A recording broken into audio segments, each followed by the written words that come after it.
No, the academy has been my home for the past 7 years, and of course, I have to take credit. After 1 year outside of the tour, I think it's the right moment to be back. I have been. Did you deal with the atmosphere, the energy, and the public? Yeah, this is my first time playing a French player here, actually in this tournament that I can remember. Rafael Nadal has erupted, calling it the worst tournament I've ever seen, as drama explodes at the Australian Open. Welcome back to Cortiva Tennis, where we don't just report scores, we uncover the stories they'd rather keep hidden. Today's headlines include a scandal shaking the foundations of the Australian Open, a redemption arc that feels straight out of a movie, and a crisis that could derail American tennis.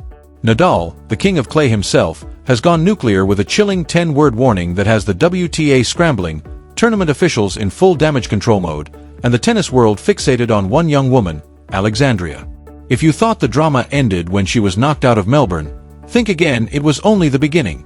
On top of that, we break down Coco Gauff's absolute nightmare on Rod Laver Arena, including a shocking question she asked her coach mid-match.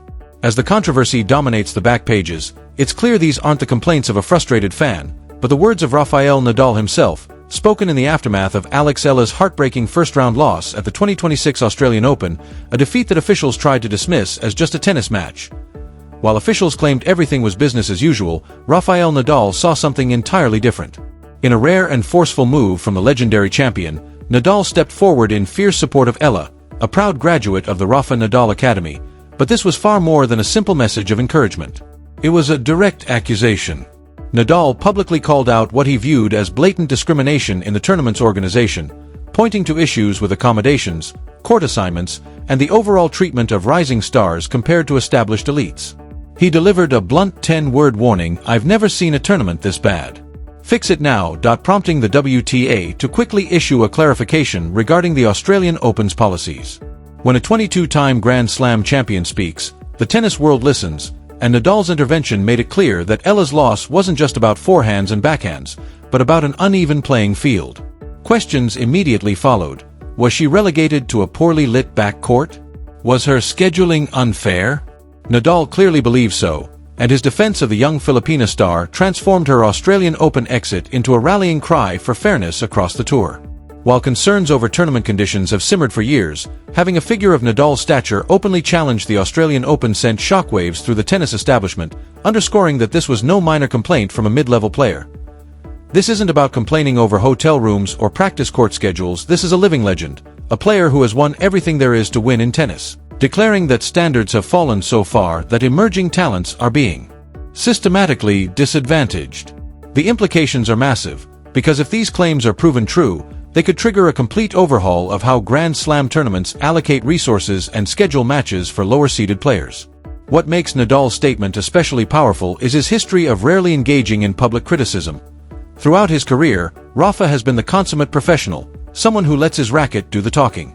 For him to break that pattern suggests something seriously egregious occurred.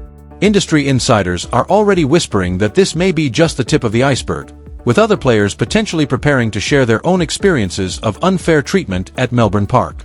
But here's the thing about champions, and Eala is a champion in the making. They don't wallow. While Melbourne scrambled in damage control mode following Nadal's comments, Eala was already on a plane to a place where she isn't just a player but an icon, Manila. The atmosphere at the inaugural Philippine Women's Open this Monday was electric, and the contrast could not have been clearer. In Melbourne, Eala was allegedly battling hostile conditions. In Manila, she was fighting for an entire nation. Facing Russia's Elena Skarajua in the first round, the pressure was immense, especially coming off a first-round Grand Slam loss that can shatter a player's confidence, but Eala didn't shrink, she exploded. In front of a raucous, sold-out crowd of Filipino supporters, she dismantled Skarajua with authority, the scoreline telling the story, 6-1, 6-2. It was a masterclass, aggressive, precise, and, most importantly, a perfect exorcism of the ghosts of Melbourne. Skarajua, a solid competitor in her own right, had no answers as Eala painted the lines and moved with a freedom unseen in Australia. The win sent a clear message. The Australian Open may have knocked her down, but she stood tall in Manila. The energy inside the stadium was unlike anything the WTA Tour had witnessed in recent memory, as Filipino fans finally saw their tennis princess return home and deliver a performance worthy of her growing legend. The statistics underscored the dominance. Eala won 85% of her first serve points, broke serve 5 times, and never faced a single break point herself. This wasn't just a victory, it was a statement, proof that Eala is not defined by one disappointing result and that her rapid, resilient rebound revealed the mental toughness that separates good players from great ones. What made the performance even more impressive were the tactical adjustments Eala made, as the tentative ground strokes and defensive positioning that plagued her Melbourne campaign were nowhere to be found. In Manila, she played bold, attacking tennis, taking the ball early, dictating from the baseline, and controlling rallies with intent. Her serve, unreliable in Australia, suddenly clicked, with first serves consistently finding the corners and setting up easy putaways, showcasing the Eala fans have been waiting to see consistently on the WTA Tour. After the match, the press room buzzed not with tension but emotion, a reflection of her immense popularity and the legendary Filipino fanbase that follows her everywhere. Though in Manila, it felt different. Asked by Tennis Asia about the pressure of playing at home, Eala displayed remarkable maturity for a 20-year-old, calling it a deeply special moment as her first professional match on home soil, surrounded by family and love, while acknowledging that love comes with expectations. She didn't shy away from admitting the added pressure, noting that pressure is part of the job and echoing Billie Jean King's famous line that pressure is a privilege, something she is learning to handle in her own way. The conversation then shifted to her role as a global ambassador for the Philippines, and her response revealed a rare perspective. When the pressure feels overwhelming, she compares it to the everyday struggles of ordinary Filipinos and the sacrifices her parents made to give her this opportunity, grounding her in gratitude rather than fear. Described it as a full-circle moment, where the glitz of the WTA Tour meets the grit of Manila, a mindset that makes tennis pressure feel small and, ultimately, makes her a dangerous opponent, because a player who competes with gratitude instead of fear is one of the hardest to beat. Setting Eala apart in an era where many young stars crumble under expectations by choosing to transform pressure into motivation rather than a burden. Eala's ability to contextualize her tennis struggles within the broader reality of real-world hardships gives her a psychological edge that money can't buy and coaching can't teach, one rooted in her upbringing, her family's sacrifices, and her understanding that playing professional tennis is an extraordinary privilege millions can only dream of. The cultural significance of her success cannot be overstated, as tennis has long been dominated by wealthy nations with deep training infrastructures, and a young woman from the Philippines breaking through at the highest level represents something far greater than individual achievement. Eala is carrying the dreams of an entire nation, inspiring a new generation of Filipino athletes to believe they too can compete on the world stage, while slowly helping dismantle the economic barriers that have historically kept players from developing countries out of the sport. Looking ahead, the Filipino sensation, seeded second in Manila, faces a potentially tricky round of 16 matchup against either Jimeno Sakitsum or now Habino. Eala has faced Sakitsum once before at the 2023 Japan Championships and suffered a lopsided 6-0, 6-3 loss she will be eager to avenge, while Habino presents a different challenge altogether, a seasoned veteran capable of disrupting rhythm despite the two never having met on the WTA Tour. If Eala clears this hurdle, the draw opens into a possible blockbuster quarterfinal against Camila Osorio or Myanmar. But for now, all focus remains on maintaining momentum. If Monday's performance is any indication, the outlook is overwhelmingly positive. Her game is peaking at the perfect time, her confidence is soaring, and she has the full weight of the home crowd behind her, ingredients that often fuel magical tournament runs and set the stage for a defining moment in her rise. That kind of scoreline can haunt a player, but Eala is no longer the same competitor she was back then, having matured both physically and mentally as her game has evolved to include the weapons needed to hurt any opponent. If a rematch does happen, it would be a completely different contest, and the smart money would be on Eala exacting revenge for that humiliating defeat. Now, shifting back to the scene of the controversy at the Australian Open, the American contingent is experiencing a very different reality.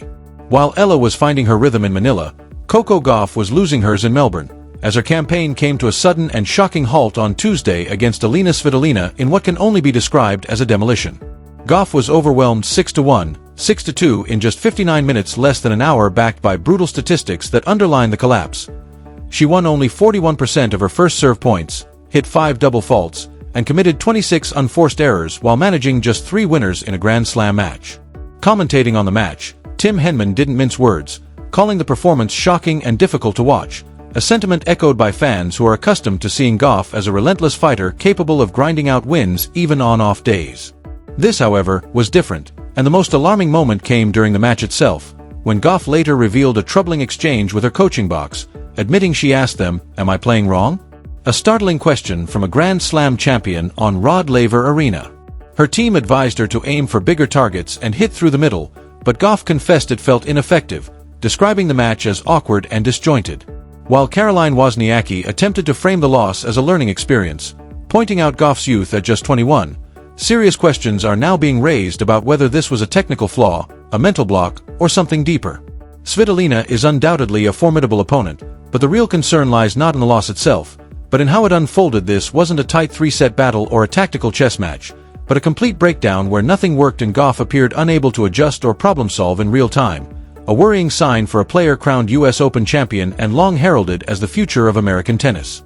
The performance raises serious questions about Gauff's developmental trajectory, as analysts were quick to note that her forehand, long considered the weaker side of her game, was ruthlessly exposed by Elina Svitolina. The Ukrainian veteran, known for her smart court positioning and tactical discipline, repeatedly targeted that wing, forcing errors and denying Gauff any chance to find rhythm. Most troubling was Gauff's inability to adjust tactically. When Plan A failed, there appeared to be no Plan B, suggesting either limited tactical awareness or difficulty executing alternative strategies under pressure. Her coaching situation also warrants scrutiny, as multiple coaching changes at such a young age can disrupt continuity, and the moment she admitted to asking her box mid-match whether she was playing wrong revealed a deeper lack of confidence in her game plan. Elite players typically trust their preparation and instincts, making in-match adjustments based on experience rather than seeking reassurance during critical moments. The psychological burden cannot be ignored either, as defending a Grand Slam title is one of the sport's toughest challenges, bringing heightened expectations and opponents determined to produce their best. Gauff's 2023 US Open victory propelled her into superstardom, but that success comes with immense pressure, and not every young player handles it smoothly. Technical issues with her serve further compounded the problem, as 5 double faults in such a brief match is unacceptable at the Grand Slam level. Instead of being a weapon, the serve has become a source of uncertainty, creating a ripple effect that undermines the rest of her game. And Gauff wasn't the only American to suffer on Tuesday, as young sensation Iva Jovic also exited the tournament following a brutal 6-3, 6-0 defeat, adding to a difficult day for US tennis in Melbourne. Despite Sabalenka's dominance, it's not all doom and gloom for the USA, with a massive showdown looming on Wednesday. An All-American battle on Rod Laver Arena between Jessica Pegula and Amanda Anisimova. Pegula is the steady, consistent force and has won all 3 of their previous meetings dating back to 2020, including a victory over Anisimova in the final of the 2024 Canadian Masters. However, Anisimova cannot be counted out, as things have changed dramatically. He is playing some of the best tennis of her life, is now the American #1, and a 2-time Grand Slam finalist. Neither player has dropped a set on the way to the quarterfinals, setting up a clash of styles and momentum, with the winner earning a semi-final date against either Iga Swiatek or Elena Rybakina. Beyond the individual matchup, this All-American quarterfinal represents something significant for U.S. tennis. After years of drought following the retirements of the Williams sisters, American women are once again becoming a force in the sport, with multiple players reaching the latter stages of Grand Slams becoming the norm rather than the exception. This growing depth is healthy for the game, fostering a competitive environment that pushes everyone to improve, and it fits neatly into the broader storyline of this Australian Open, which has been defined by unpredictability and upsets, with several top seeds already exiting and the draw opening up in unexpected ways.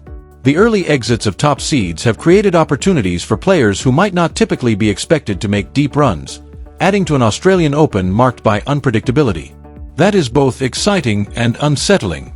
It's thrilling because it guarantees genuine competition and drama on every court, but unsettling because it suggests the level of play on the women's tour has become so compressed that, on any given day, almost anyone can beat anyone else. As a result, the mental side of tennis has never been more important.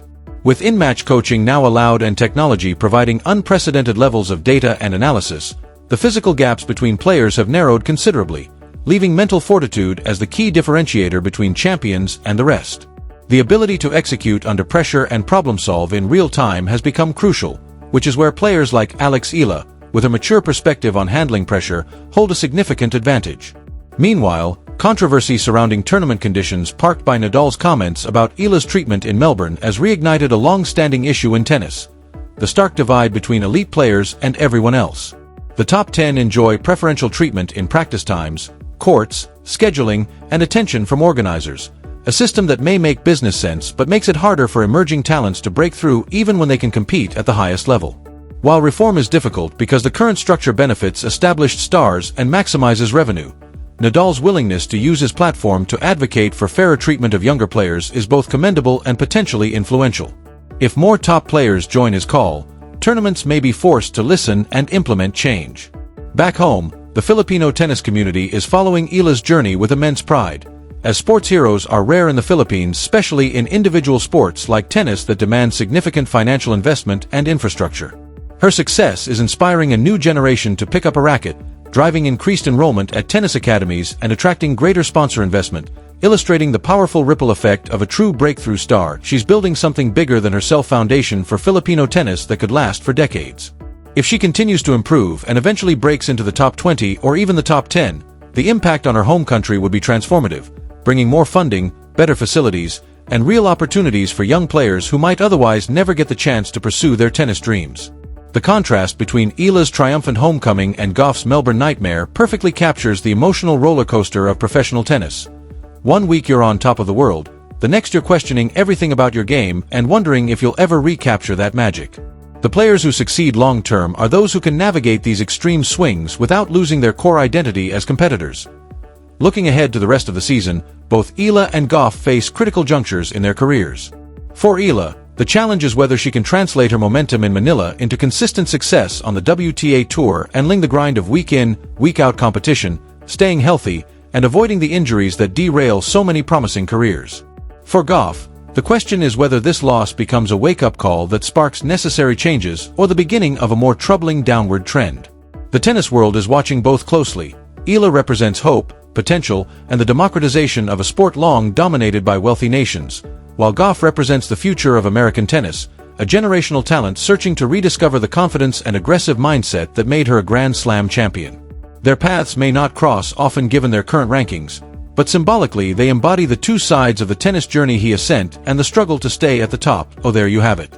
Rafa Nadal is taking on Australian Open organizers, Eala is proving that pressure truly is a privilege in Manila, and Coco Gauff is searching for answers after a Melbourne disaster. The tennis world is spinning, and we're here to track every turn. What do you think? As Nadal right to call out the tournament over Eala's treatment, and can Alex go all the way in front of her home crowd?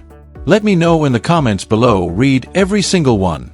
And if you enjoyed this update, smash that like button, hit subscribe, and ring the bell so you don't miss a moment of the drama. We've got more tennis coverage coming all week, including full analysis of the Pagula, Anisimova showdown and updates on Eala's quest for glory in Manila.